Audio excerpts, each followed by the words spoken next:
Detail చూస్తే Israel ఇరాన్ల మధ్య జరుగుతున్న యుద్ధం మరింత ముదురుతోంది. ఇరాన్లోని ఇస్ఫహాన్ అణు కేంద్రాన్ని లక్ష్యంగా చేసుకుని ఇజ్రాయెల్ దాడి చేసింది. ఈ నేపథ్యంలో ఇరాన్లో ఉన్న భారతీయులను రక్షించేందుకు భారత్ ఆపరేషన్ చేపట్టింది.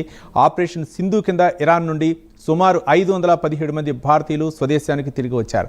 ఈ విషయాన్ని భారత విదేశాంగ శాఖ ప్రకటించింది. ఈ ఆపరేషన్ సింధులో భాగంగా మరో 2 ప్రత్యేక విమానాలు ఢిల్లీకి చేరుకోనున్నాయి. ఈ 2 విమానాలు ఇరాన్లోని ముషాద్ నుండి బయలుదేరి న్యూఢిల్లీలోని ఇందిరాగాంధీ అంతర్జాతీయ విమానాశ్రయంలోని టెర్మినల్ 3లో ల్యాండ్ అవుతాయని సమాచారం.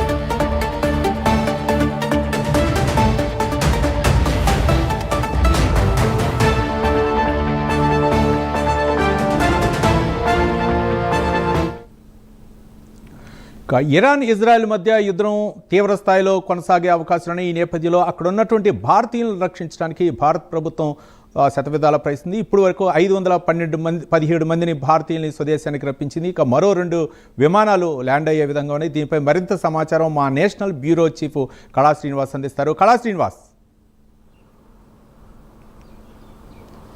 రవి, దాదాపు ఏదైతే మనకు ఇరాన్ ఇజ్రాయెల్ మధ్యలో 2 దేశాల మధ్య ప్రస్తుతం ఉన్నటువంటి ఉద్రిక్తత పరిస్థితుల మధ్య అక్కడ చాలా కొన్ని వేల మంది కూడా దాదాపు మనకు అందుతున్నటువంటి ఏదైతే సమాచారం ప్రకారంగా ఇప్పుడే అంటే ఒక వారం రోజుల క్రితమే దాదాపు 10,000 మంది భారతీయులు 2 దేశాల్లో వచ్చి అంటే ఇరాన్ అటు ఇజ్రాయెల్లో కూడా చాలా మంది అక్కడికి వెళ్ళినటువంటి వాళ్ళు చిక్కుకొని ఉన్నారు. వారిని తరలించే ప్రయత్నం చేయాలి అంటూ కూడా చాలా మంది భారత విదేశాంగ అంటే ఏదైతే హోంశాఖకు కానీ అటు విదేశాంగకు సంబంధించినట్టుగా అప్పీల్ చేసినటువంటి సందర్భంలో భాగంగా మరి అంతేకాకుండా ఏదైతే మనకు నేపాల్ అనుకోవచ్చు శ్రీలంక దేశాల విజ్ఞప్తి మేరకు ఏదైతే ఆపరేషన్ సింధూర్లో భాగంగా అక్కడ ఉండేటటువంటి భారతీయులు అనుకోవచ్చు, తర్వాత మరికొంతమంది ఏదైతే శ్రీలంకకు సంబంధించిన వాళ్ళు అనుకోవచ్చు, నేపాల్కి సంబంధించిన వాళ్ళు అనుకోవచ్చు కూడా వాళ్ళని కూడా తరలించేటటువంటి ప్రయత్నాన్ని ప్రారంభించింది ఆపరేషన్ సింధూర్లో భాగంగా.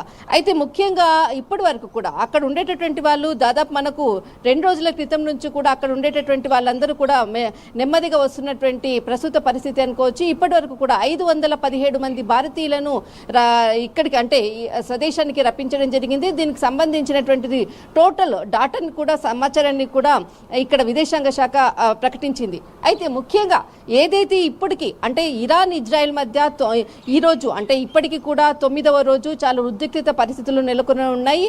ఒకవైపు ఏదైతే ఇజ్రాయెల్ దాడి చేస్తున్నటువంటి పరిస్థితులు ఇరాన్ పై భీకరమైనటువంటి దాడులు చేస్తుంది. అయితే ఇప్పటికే అంటే జూన్ 13వ తేదీన మనకు ఏదైతే డ్రోన్ కు సంబంధించినటువంటి యూనిట్ కమాండర్ ని కూడా చీఫ్ తహర్ఫార్ అన్నటువంటి అతన్ని ఇంతకుముందు అంటే జూన్ 19వ తేదీన కూడా అతన్ని మేము దాడుల్లో చంపివేశాము అన్నట్టు కూడా ఇంతకుముందు కూడా ప్రకటించింది.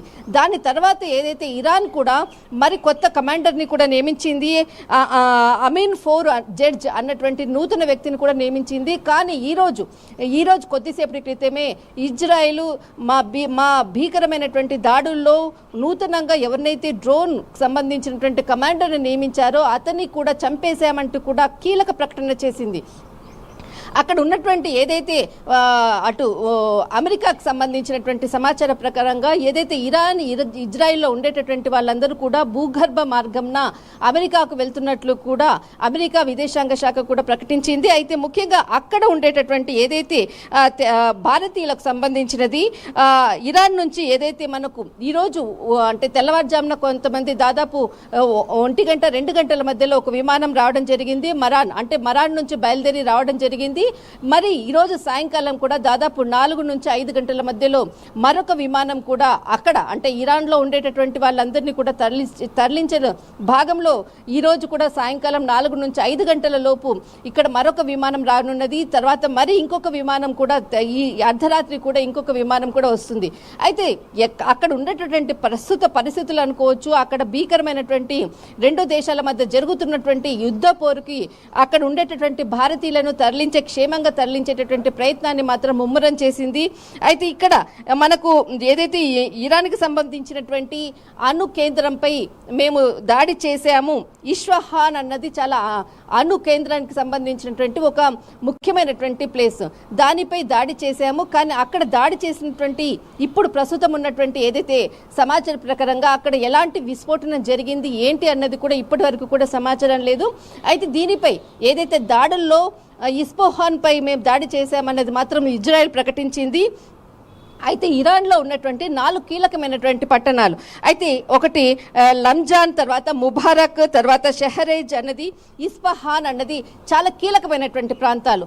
ఈ ప్రాంతాలపై ఇజ్రాయెల్ బాగా అంటే వీటిపైనే ఎక్కువగా ఫోకస్ చేసింది. తర్వాత విస్ఫోటనం ఉండేటటువంటి ఏదైతే ఇస్ఫహాన్ అన్నది చాలా కీలకంగా దీనిపై ఎక్కువగా ఫోకస్ చేస్తున్నటువంటిది, దీనినే కేంద్రంగా చేసుకుని దాడులు చేస్తున్నటువంటిది కూడా ఇజ్రాయెల్ కొద్దిసేపటి క్రితం కూడా ప్రకటించింది. అయితే ముఖ్యంగా ఓవరాల్గా ఏదైతే ఎట్టి పరిస్థితుల్లో కూడా ఇజ్రాయిల్ని నేను ఆపనంటూ కూడా ట్రంప్ ఒకవైపు ప్రగల్భాలు పలుకుతున్నాడు. కానీ కొద్దిసేపటి క్రితం మనం ఒకటి బ్రేకింగ్ న్యూస్ అని చెప్పవచ్చు.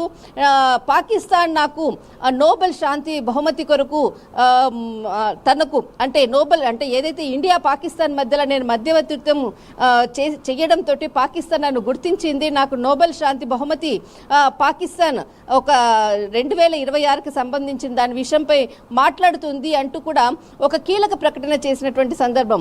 అంటే ఏదైతే పాకిస్తాన్కి చేసినటువంటి ఆపరేషన్ సింధూర్లో భారత్ విజయం సాధించింది ఒకవైపు, కానీ దొడ్డిదారిన వెళ్ళి ఏదైతే అమెరికాని మధ్యవర్తిత్వం కోరమని చెప్పేసిన తర్వాత అంటే ఇక్కడ ఒక విషయాన్ని మాత్రం ఖచ్చితంగా చెప్పవచ్చు, మీకు ఏదైతే శాంతి బహుమతి నోబెల్ శాంతి బహుమతి అన్నది ఏదైతే ఆయనకి డ్రీమ్ ఉందో ఆ డ్రీమ్లో మేము సహాయం చేస్తాము అన్నటువంటిది ఆ విధంగా ఒక డీల్ కుదర్చడంతో ఈ విధంగా పాకిస్తాన్కి అండ్ అమెరికాకు సంబంధించినటువంటి ఒక మంచి సంబంధాన్ని ఏర్పరచుకొని ముందుకు వెళ్తున్నట్లు కూడా ట్రంప్ ఏదైతే చర్యలు ఇప్పుడు ప్రస్తుతం ఉన్నటువంటి రాజకీయపరమైనటువంటి చర్యలు అనుకోవచ్చు, ఒక పొలిటికల్గా ముందుకెళ్తున్నటువంటిది. కానీ ఈ రోజు ఉదయం నుంచి